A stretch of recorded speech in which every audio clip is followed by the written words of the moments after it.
The Book of Ruth. In the days when the judges ruled, there was a famine in the land, and a certain man of Bethlehem in Judah went to sojourn in the country of Moab, he and his wife and his 2 sons.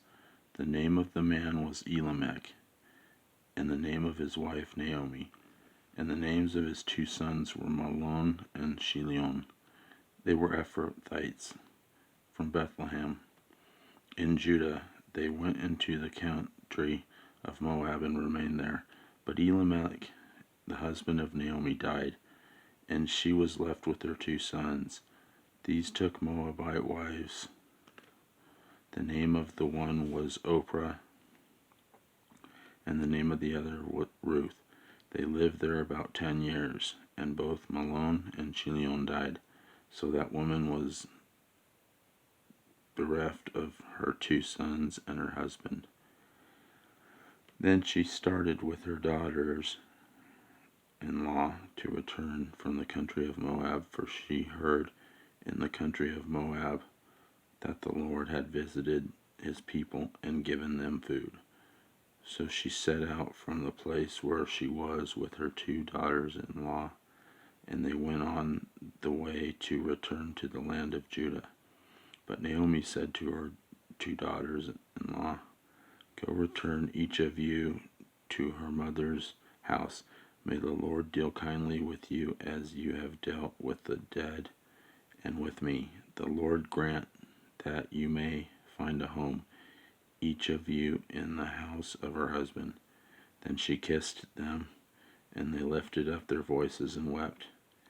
And they said to her, "No, we will return with you to your people." But Naomi said, "Turn back, my daughters. Why will you go with me? Have I yet sons in my womb, that they may become your husbands? Turn back, my daughters, go your way, for I am too old to have a husband. If I should say I have hope, even if I should have a husband, this might and should bear sons.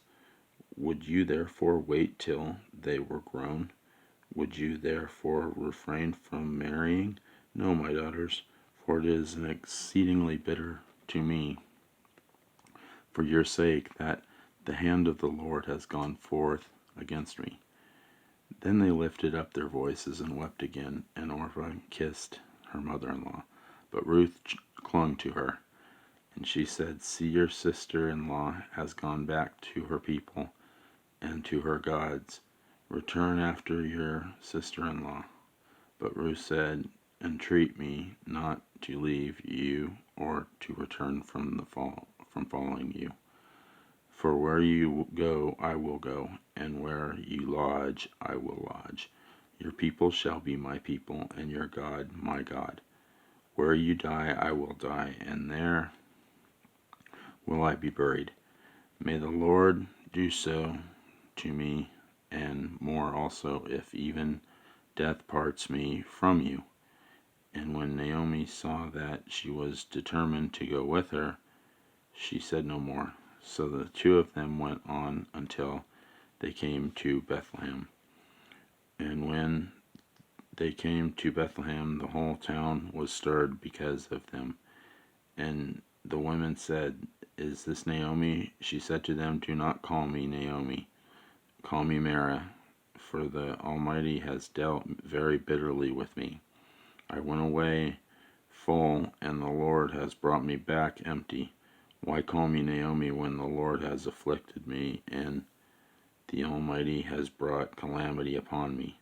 So Naomi returned, and Ruth the Moabites, her daughter-in-law, with her, who returned from the country of Moab. And they came to Bethlehem at the beginning of barley harvest. Now Naomi had a kinsman of her husband's, a man of wealth, of the family of Elimelech, whose name was Boaz. And Ruth and the Moabites said to Naomi, "Let me go to the field and glean among the ears of grain after him, in whose sight I shall find favor." And she said to her, "Go, my daughter." So she set forth and went and gleaned in the field after the reapers, and she happened to come to the part of the field belonging to Boaz, who was the family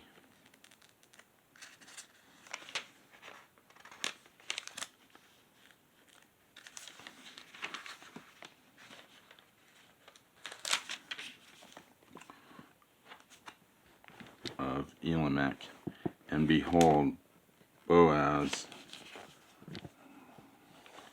came from Bethlehem, and he said to the reapers, "The Lord be with you." And they answered, "The Lord bless you."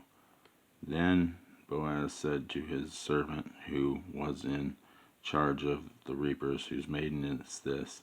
And the servant who was in charge of the reapers answered, "It is Moabite maiden who came back with Naomi from the country of Moab." She said, "Pray, let me glean and gather among the sheaves after the reapers." So she came, and she continued from early morning until now without resting even for a moment. Then Boaz said to Ruth, "Now listen, my daughter, do not go to glean in another field or leave this one, but keep close to my maidens. Let your eyes be upon the field which they are reaping, and go after them. Have I not charged the young men not to molest you?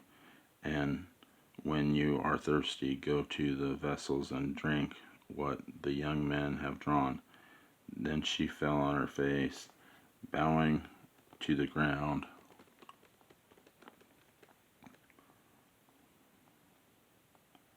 and said to him, "Why have I found favor in your eyes, that you should take notice of me, when I am a foreigner?" But Boaz answered her, "All that you have done for your mother-in-law since the death of your husband has been fully told to me, and how you left your father and mother and your native land and came to the people that you did not know before. The Lord recompense you for what you have done, and a full reward be given you by the Lord, the God of Israel, under whose wings you have come to take refuge." Then she said, "You are the most gracious to me, my lord, for you have comforted me and spoken kindly to your maidservant, though I am not one of your maidservants." And at mealtime Boaz said to her, "Come here and eat some bread, and dip your morsel in the wine." So she sat beside the reapers, and he passed to her parched grain. And she ate until she was satisfied, and she had some left over. When she rose again to glean, Boaz instructed his young men, saying, "Let the glean even among the sheaves, and do not reproach her. And also pull out from the bundles for her, and leave it for her to glean in the field until evening." Then she beat out what she had gleaned, and it was about an ephah of barley. And she took it up and went into the city. She showed her mother-in-law what she had gleaned, and she also brought out and gave her what food she had left over after being satisfied. And her mother-in-law said to her, "Where did you glean today?" And she, "And where have you worked? Blessed be the man who took notice of you." So she told her mother-in-law with whom she had worked, and said, "The man's name with whom I worked today is Boaz." And Naomi said to her daughter-in-law, "Blessed be he by the Lord, whose kindness has not forsaken the living or the dead."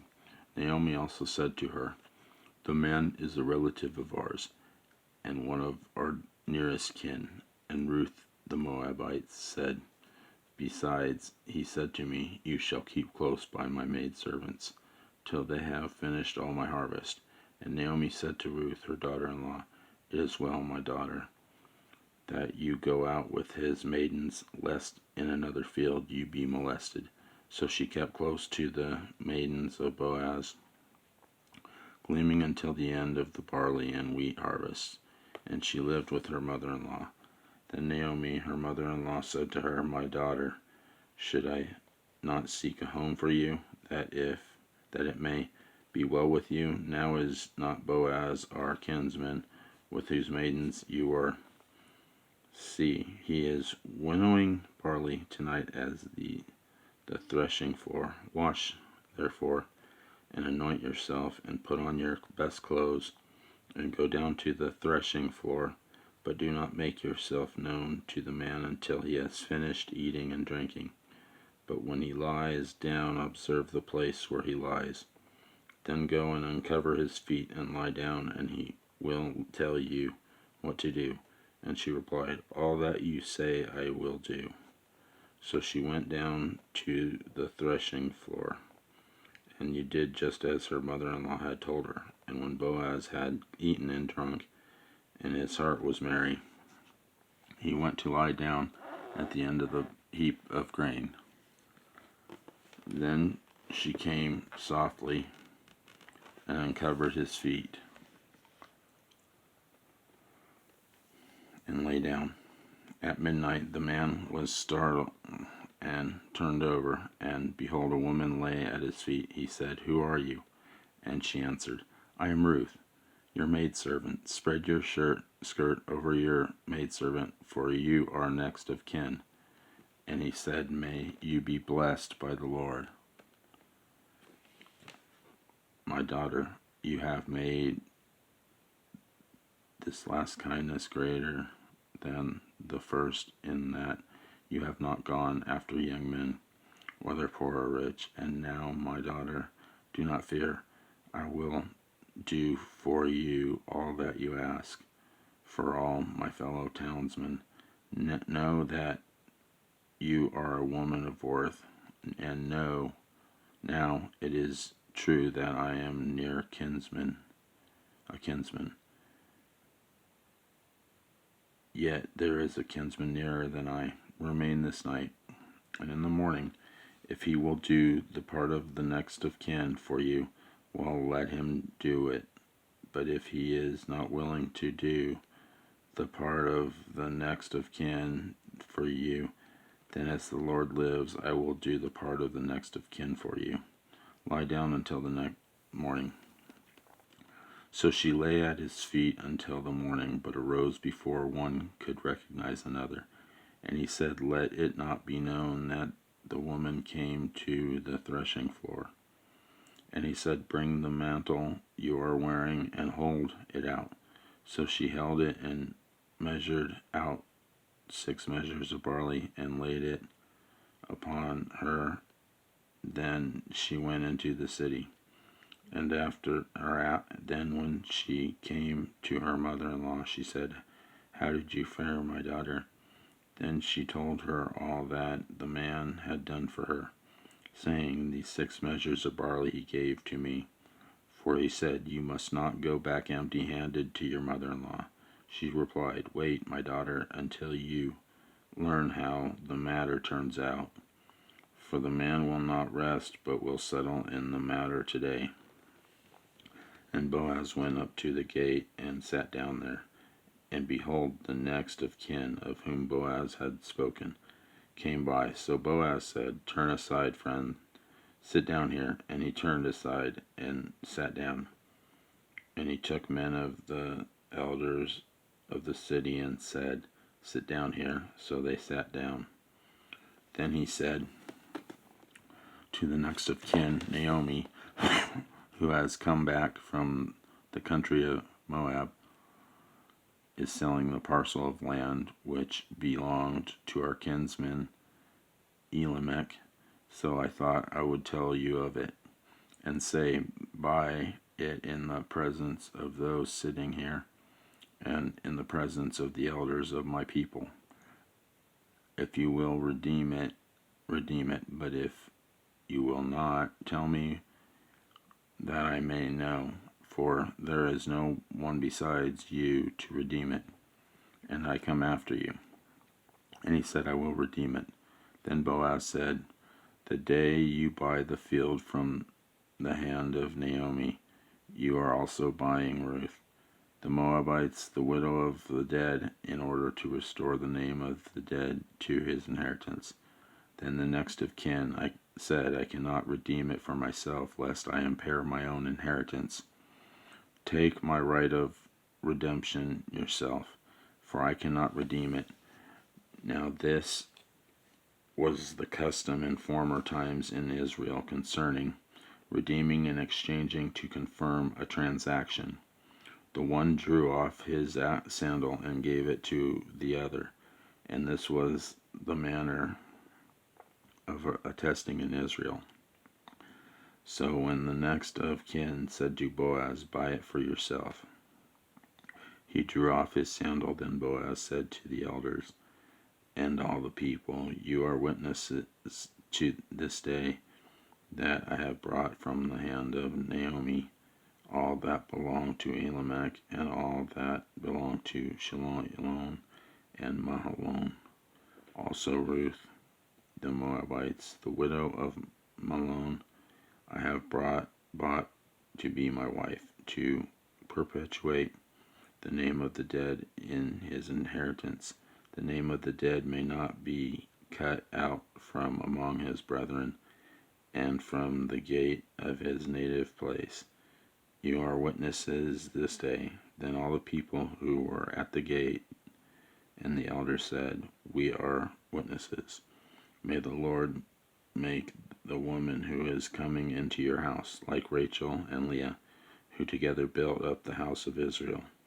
May you prosper in Ephrathah and be renowned in Bethlehem, and may your house be like the house of Perez, whom Tamar bore to Judah, because of the children that the Lord will give you by this young woman. So Boaz took Ruth, and she became his wife, and he went in to her. And the Lord gave her conception, and she bore a son. Then the woman said to Naomi, blessed be the Lord,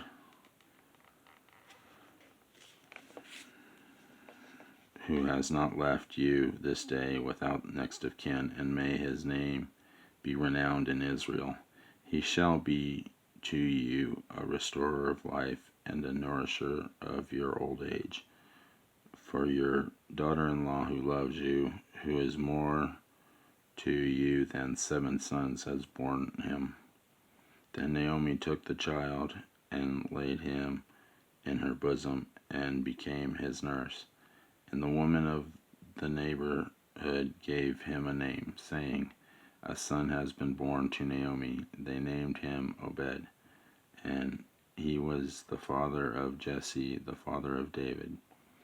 Now these are the descendants of Perez. Perez was the father of Hezron, Hezron of Ram, Ram of Amminadab, and Amminadab of Nahshon, Nahshon of Salmon, Salmon of Boaz, Boaz of Obed, Obed of Jesse, and Jesse of David.